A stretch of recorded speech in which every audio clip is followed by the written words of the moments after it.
So if you're unemployed, you've probably heard about the new gorilla versus 100 humans feud, or 100 humans versus a gorilla. Who would win? You know that thing? Also, I'd like to oh my god, what happened to my voice? Also, I'd like to apologize in advance because this video is unscripted and I was literally just sitting in bed and I saw an Instagram reel about I'm unemployed. I saw an Instagram reel about the gorilla feud, so I was just messing with a calculator and some Google and I was like, I should make a video about this. I haven't made a video in a good minute. So I just typed it into Discord, human equals this, gorilla equals this, and this is just like, this is a mental throw up of that. But yeah, I think I finally cracked it. See, a lot of people bring up the fact that a human could beat a jaguar. I've seen that a bit. Like, one human can beat a jaguar, and a jaguar has killed a gorilla before. But a gorilla isn't a jaguar. A jaguar is a cat. Entirely different in biology. And just different in every way. It's like a rock, paper, scissors thing, you know?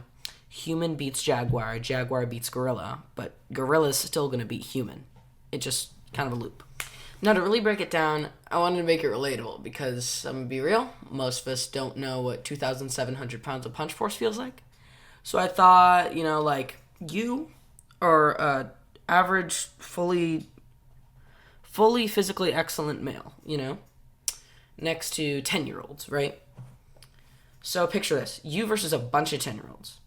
So the average silverback gorilla can punch around 2,700 pounds of force. Actually, not average.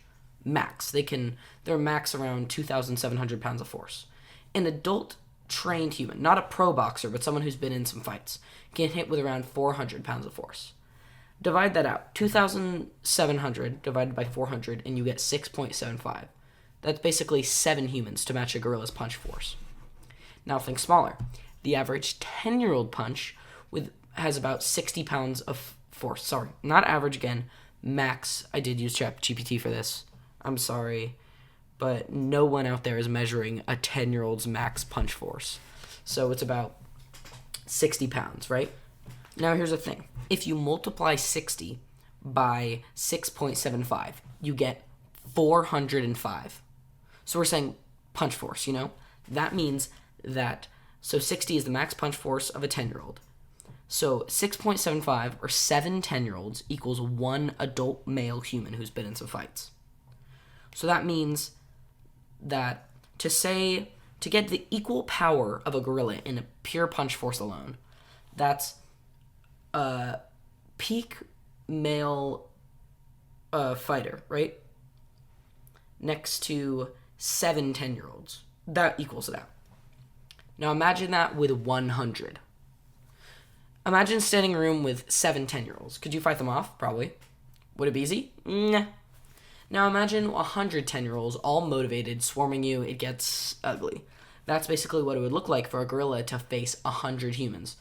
Sure, the gorilla is terrifying. It's a beast. But the numbers are overwhelming. Even if a bunch of people get wrecked, eventually the humans win.